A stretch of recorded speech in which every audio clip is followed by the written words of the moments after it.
Libro de Apocalipsis, capítulo 2, verso del 8 al 11. El mensaje a Esmirna. Y escribe al ángel de la iglesia en Esmirna, el primero y el postrero, el que estuvo muerto y vivió. Dice esto: yo conozco tus obras y tu tribulación y tu pobreza, pero tú eres rico, y la blasfemia de los que se dicen ser judíos y no lo son, sino sinagoga de Satanás. No temas en nada lo que vas a padecer, y aquí el diablo echará a algunos de vosotros en la cárcel para que seáis probados, y tendréis tribulación por 10 días. Sé fiel hasta la muerte, y yo te daré la corona de la vida. El que tiene oído, oiga lo que el Espíritu dice a las iglesias, y el que venciere no sufrirá daño de la segunda muerte. Señor, te damos las gracias, Padre, por tu palabra, Señor. Te rogamos, Señor, que tú nos ayudes, que tú hables a nuestros corazones en esta tarde, Padre, en el nombre de Jesús. Amén. Quisiera dar como título a este mensaje: la fidelidad en medio de las pruebas. La fidelidad en medio de las pruebas. El Señor decía que en el mundo tendréis aflicción, pero decía: confiad que yo he vencido al mundo. O sea, no es que no vamos a tener pruebas, no es que no vamos a pasar por tribulación. El asunto es que vamos a vencer, porque ya Jesús venció en este mundo. Y el ingrediente que nos toca a nosotros como iglesia es precisamente ser fiel, porque Dios es fiel y Dios dice que Él ha vencido el mundo. Él dice que va a haber victoria. Él cumple sus promesas. Ya Él pasó por eso, pero ahora nos toca a nosotros ser fieles en medio de las pruebas. Él ser fiel en medio de las pruebas, ser fiel en lo poco, ser fiel en lo poco, y en lo mucho dice la Biblia que Él te va a poner. Muchas veces, como decíamos ahorita, siempre estamos queriendo lo mucho, pero es que si no somos fieles en lo poquito que Dios nos da, no vamos a tener lo mucho. La promesa es que hay que ser fiel en lo poco, ¿verdad? Ser agradecido con las pocas detalles que Dios te da: la vida, el oxígeno, la familia, no sé, el aire, no sé, ser fiel por estar aquí reunidos en este lugar tan acogedor, ¿verdad? Dios promete ponernos a nosotros en lo mucho, pero nos toca a nosotros ser fieles en lo poco, porque si no somos fieles en lo poquito, dice la Biblia que aún lo poco que tenemos nos será quitado. Entonces, la fidelidad en medio de las pruebas. Hay una bienaventuranza, ¿verdad? Dice en el libro de Santiago, capítulo 1, verso 12: bienaventurados el hombre que soporta la tentación, porque cuando haya resistido la prueba, recibirá la corona de la vida. Hay una bienaventuranza para aquel que soporta las pruebas, las tentaciones, ¿verdad? Las dificultades, porque vamos a tener victoria, vamos a tener la corona de la vida que Dios ha prometido. La iglesia de Esmirna comienza este mensaje a esta iglesia diciendo: escribe al ángel de la iglesia que está en Esmirna, el primero y el postrero, ¿verdad? El que estuvo muerto y vivió, dice esto. ¿Quién es el primero y el postrero? Jesucristo. Jesucristo es el primero y es el postrero, es el alfa y la omega. Jesucristo es el que tiene la última palabra.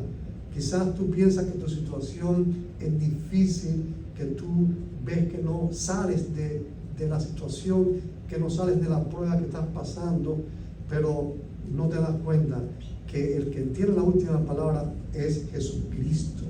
Él es el que pone el punto final, es el punto final. Y Él te ha prometido a ti victoria, victoria. Dice, el que estaba muerto y está vivo, quizás el gobierno de Roma o las situaciones en que vivió Jesús, quisieron matarlo y lo crucificaron en la cruz. Pero sin embargo, que Él resucitó, porque siempre Dios tiene la última palabra. No importa en la situación en que tú te encuentres en esta tarde, mis hermanos. Siempre recuerda que el punto final siempre lo pone Dios. Y Él va a ser de acuerdo a nuestra fidelidad en medio de las pruebas. Ser fiel es lo que busca Dios de nosotros. Dice, yo conozco tus obras y tu tribulación y tu pobreza, pero tú eres rico. O sea que esta era una iglesia que era pobre, era una iglesia, pero quisiera explicar un poquitico más este asunto de la pobreza de esta iglesia o de cualquiera de la iglesia. Esta pobreza pudiéramos explicarla de tres maneras diferentes. O sea, no es solamente que no se refiere a una pobreza material, así como tal, aunque también podemos ser pobres materialmente, pero había algo más en esta iglesia. Y pudiéramos decir, hablando de la pobreza, número uno, vamos a hablar de la humildad. Era una iglesia que era humilde, y ser pobre en el espíritu, porque de esto se trata esta pobreza, es una pobreza en espíritu. La Biblia tiene una bienaventuranza para los pobres en espíritu. Dice, bienaventurados los pobres en espíritu. Y número uno, los que son humildes reconocen que hay riquezas de la gloria. Ser pobre en espíritu es cuando tú eres humilde y tú reconoces que hay riquezas de la gloria que aún tú no has alcanzado todavía, que aún te faltan a ti por alcanzar. Y por eso hay una bienaventuranza en la Biblia para los pobres en el espíritu. El apóstol Pablo decía, yo no pretendo haberlo alcanzado, sino prosigo a la meta.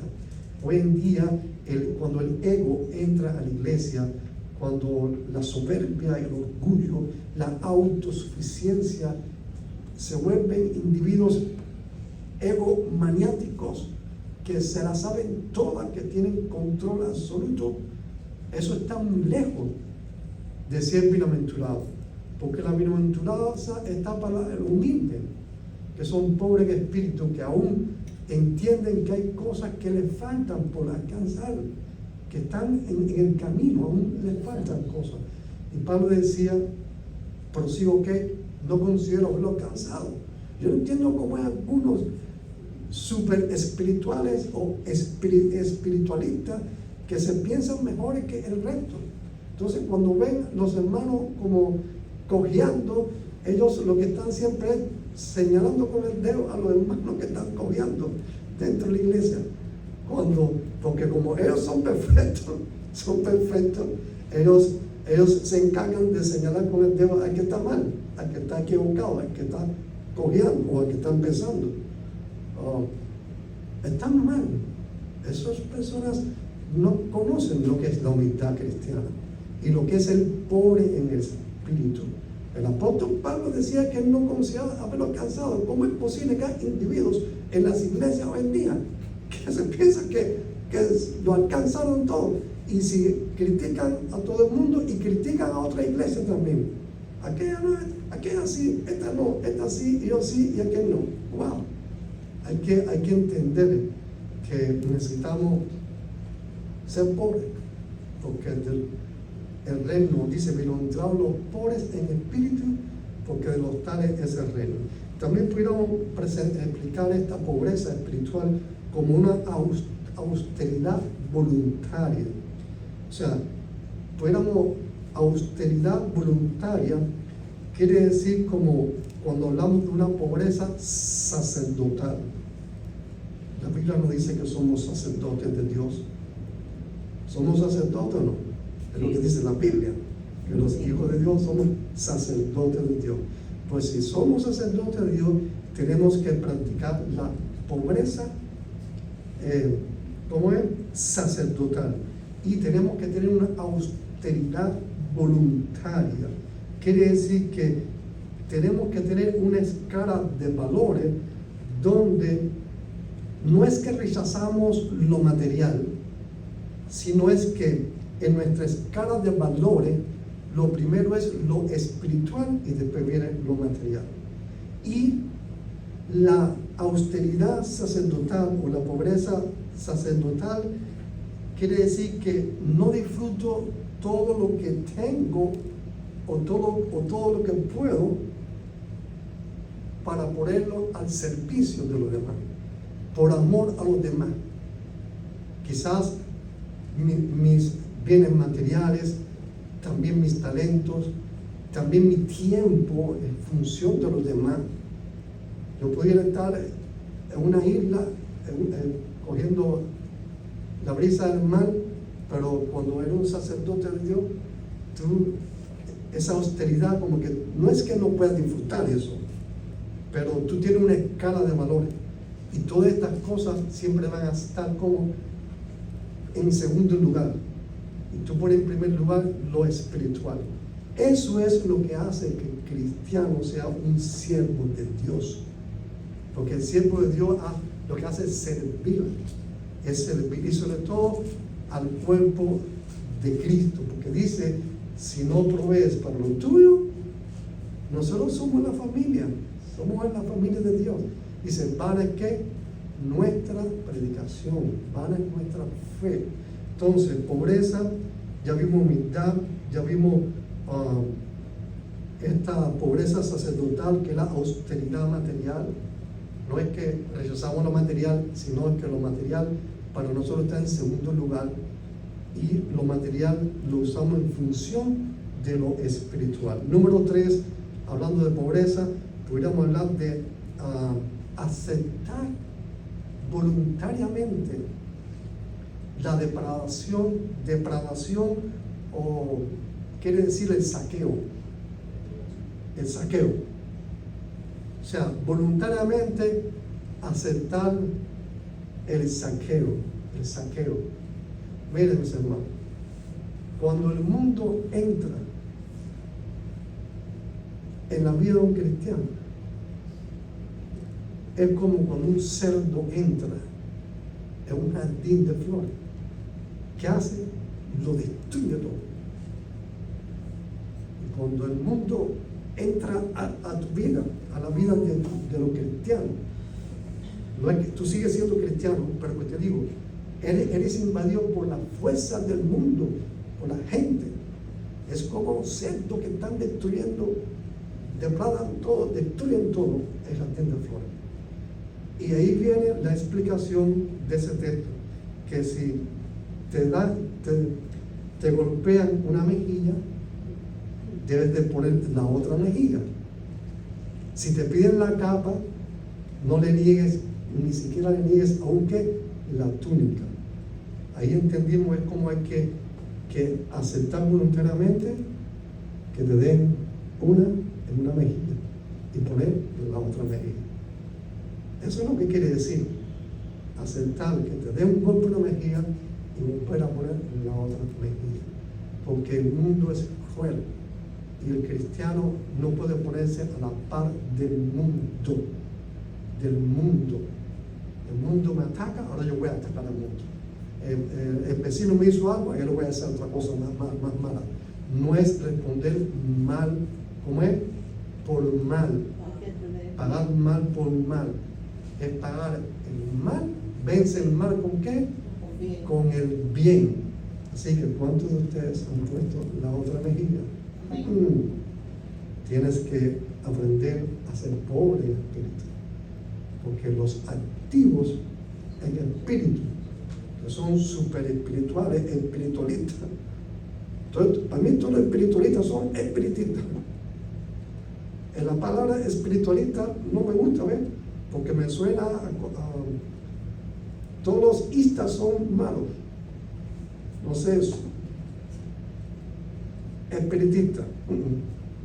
Pienso que es mejor ser espiritual, no espiritualista. Y aprender a ser pobre en espíritu es lo que nos va a dar la victoria como iglesia, como cristianos. Entonces, humildad, austeridad sacerdotal o austeridad voluntaria, que es la pobreza sacerdotal, y aceptar voluntariamente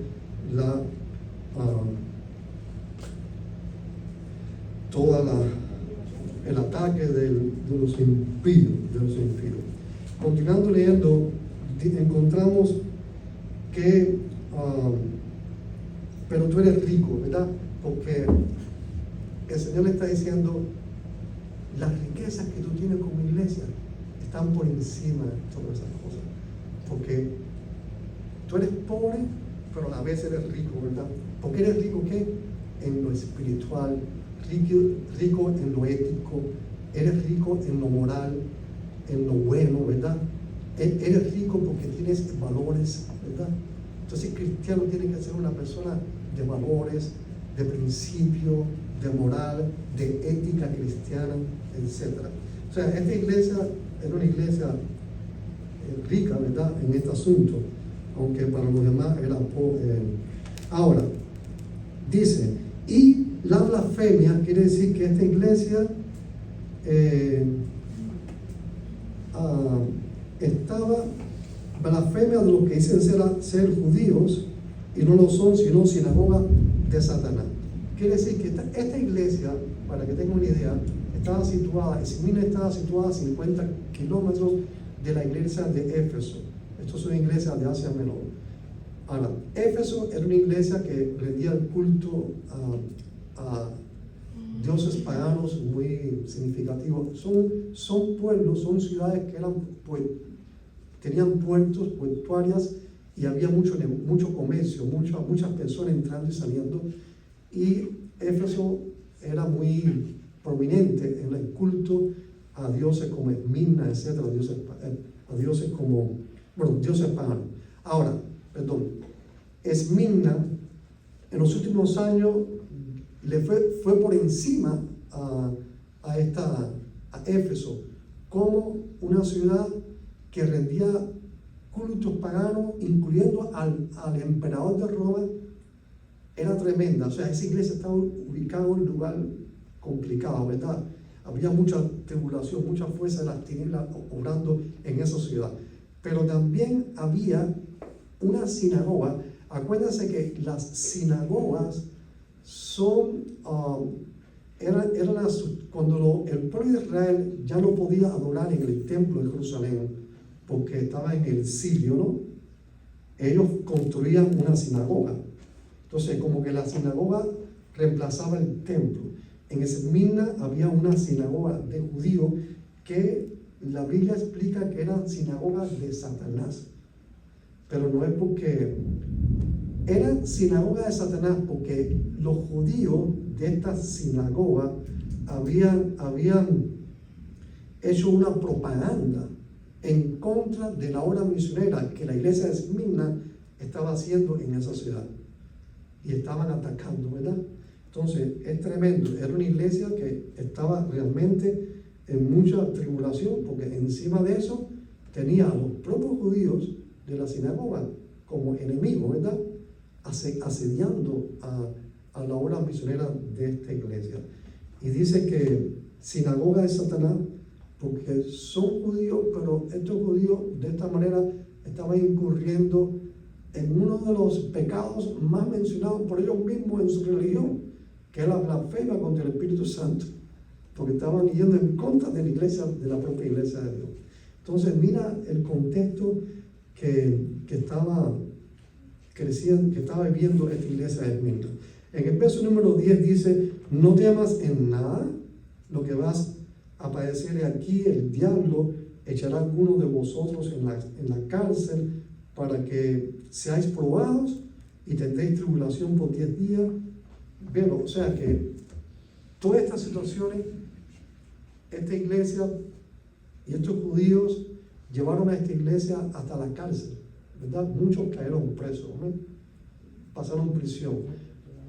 La situación de la iglesia primitiva no era fácil, mis hermanos. Hoy en día hay muchas iglesias pasando también. En Estados Unidos vive un paraíso de iglesias, no tienen problema, no hay persecución, pero cualquier país esto, que tienen ideologías, no sé, o religiones diferentes, como Medio Oriente, África, etcétera. Bueno, ya tú sabes lo que pasa a los cristianos. Sufren y van a las cárceles. O sea, es una iglesia que estaba pasando por mucha tribulación, es misma. Pero mira el consejo que Dios le da a esta iglesia en medio de todas estas cosas que hemos hablado. Dice, sé fiel hasta la muerte y yo te daré ¿qué? La corona de la vida. Entonces, la fidelidad en medio de las pruebas es lo que Dios te está diciendo. La fidelidad en medio de las pruebas. La corona no es para los que empiezan, mis hermanos, la carrera. La corona, ve, en aquella época ya se habían celebrado las Olimpiadas en Grecia. Y el premio de las Olimpiadas en Grecia en aquella época era una corona de hojas de laurel, ¿no? De laurel. Entonces, por eso usa la corona de la vida, es una corona, ¿no? Era el premio. Ahora, ponga atención a algo, hermano. La corona no es para los que empiezan la carrera, es para los que llegan al final de la carrera. Tú puedes ser cristiano, pero si tú no llegas al final, Augusto, no vas a tener el premio. Por lo tanto, la fidelidad en medio de las pruebas. Tú vas a tener pruebas toda tu vida. Esto no va, porque vives en un mundo caído. El mundo está caído, está lleno de sinvergüenza, lleno de obstáculos, lleno de situaciones. Dios no te va a someter a una prueba que el propio Jesús no la haya vivido. Nunca Jesús va a exigirle a la iglesia que pase una prueba que Él mismo no haya pasado. Pero Él te dice que Él venció al final. Y al final tú vas a vencer. Pero la corona no es solamente porque tú empezaste la carrera. La corona es para aquella persona que llega, que permanece hasta el final. Porque la corona es al final que tú vas a tener la corona. Por eso la gloria que en nosotros ha de manifestarse está por encima, ¿verdad?, de todas las cosas que estamos pasando en este mundo. O sea, la fidelidad. Y el Señor decía en el libro de Lucas, capítulo 22, verso 28, dice, pero vosotros sois los que habéis permanecido conmigo en mis pruebas. Decía así, vosotros sois los que habéis permanecido conmigo en mis pruebas. Yo pues os asigno un reino, como mi Padre me lo asignó que a mí, para que comáis y bebáis en mi mesa, ¿verdad?, en mi reino, y os sentéis en tronos, juzgando a las 12 tribus de Israel. Mira qué clase de promesa. Pero dice, como han sido fieles en mis pruebas, han estado conmigo, ¿verdad? Yo os asigno un reino, ¿verdad?, para que reinar. Entonces, sí vamos a tener pruebas. No siempre todo nos sale bien, pero ¿cuál es la victoria? Es permanecer fiel en medio de las pruebas. No entiende lo que está pasando, ser fiel. Va en contra de ti lo que está pasando, mantente fiel. Dios te va a dar victoria, porque Dios, la victoria es por nuestra fidelidad. Él nos fue fiel a nosotros y Él nos va a tocar la salida a las pruebas, la salida a las situaciones, pero tenemos que ser fieles en lo poco y en lo mucho, dice que Él te va a poner. ¿Okay? Hay algunos que no pueden esperar, están desesperados por lo mucho, no disfrutan lo poco que tienen. Y es peligroso, porque aún lo poco que tienes, si tú no lo disfrutas, si tú no eres fiel, la Biblia enseña que aún te puede ser quitado lo poco. lo poco. Es importante la fidelidad. La fidelidad. En el otro verso encontramos, que es el último, que dice: y el que tiene oído, oiga lo que el Espíritu dice a las iglesias. El que venciere, bueno, otra vez decir, el que venciere, no sufrirá daño.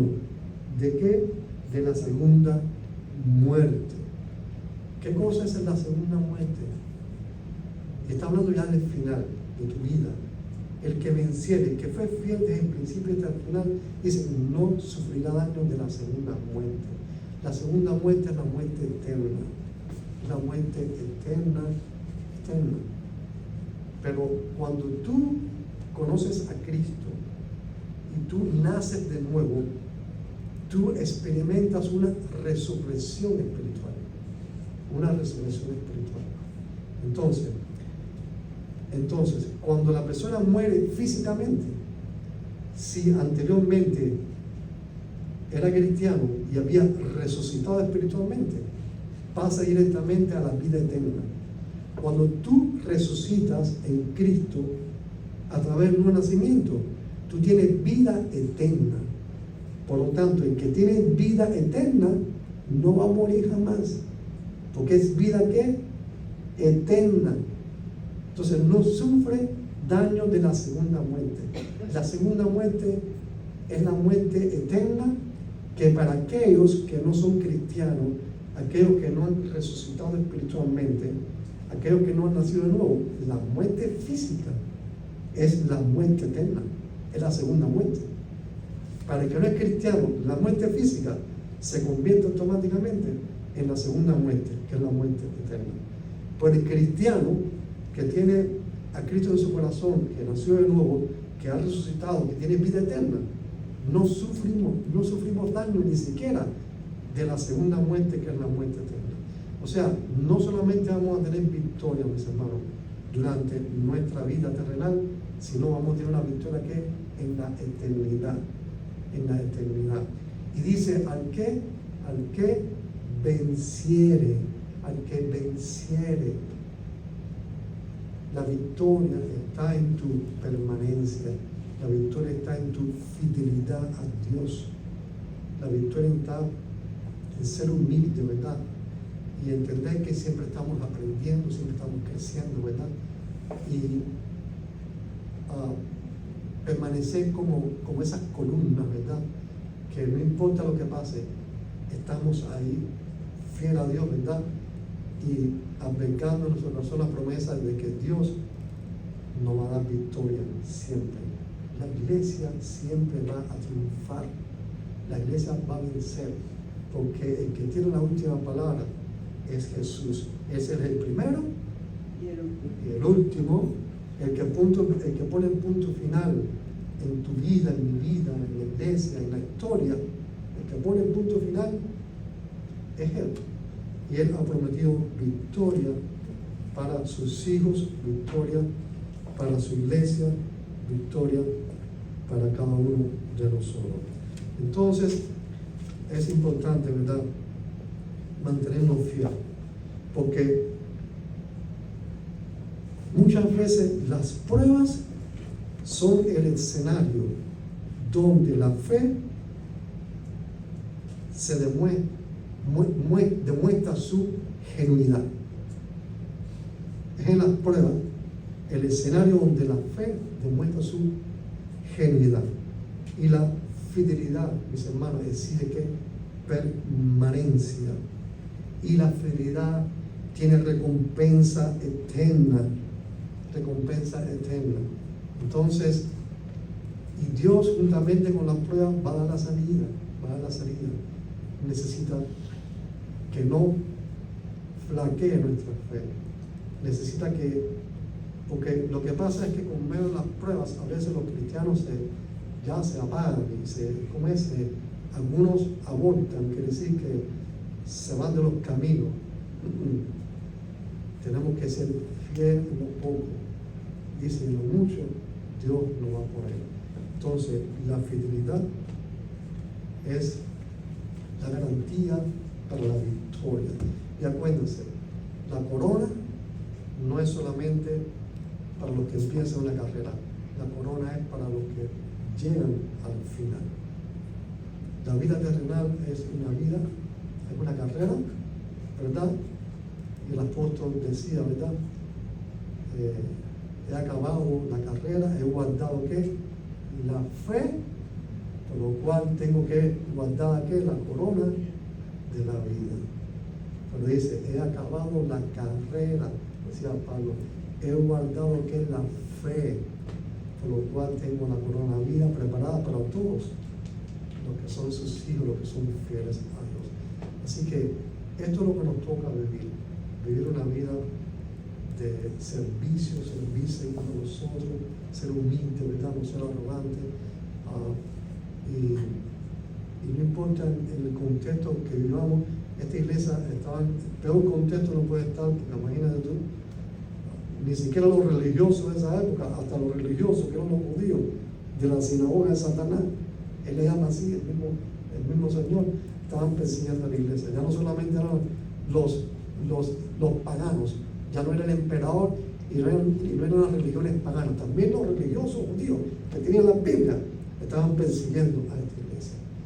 Y Dios tenga misericordia de algunos cristianos que persiguen a los siervos de Dios auténticos, porque hoy en día también pasa eso en el mundo cristiano. Tenga mucha misericordia, porque al final Dios siempre va a respaldar la fidelidad de sus hijos y de sus siervos. Así que Dios le bendiga a mis hermanos y a ser fiel, permanecer, y las victorias, van a venir muchas victorias en nuestras vidas. En el nombre de Jesús te lo pedimos. Señor, te damos las gracias, Padre, por esta enseñanza de esta iglesia Esmirna, y te pido, Padre, que tú nos ayudes a ser fieles, Señor, a guardarnos para ti, Señor, no desmayar, Señor, y caminar esta carrera, Señor, hasta el final, Señor, y saber que siempre tienes la última palabra y el punto final lo tienes tú, y sabemos que siempre va a ser bueno para tus hijos, Señor. Gracias, Padre, por tu amor para nuestras vidas, y ayúdanos, Señor, a poder mantenernos en esta vida terrenal en aras a la vida eterna, para un día tener esa corona, Padre. En el nombre de Jesús, amén y amén.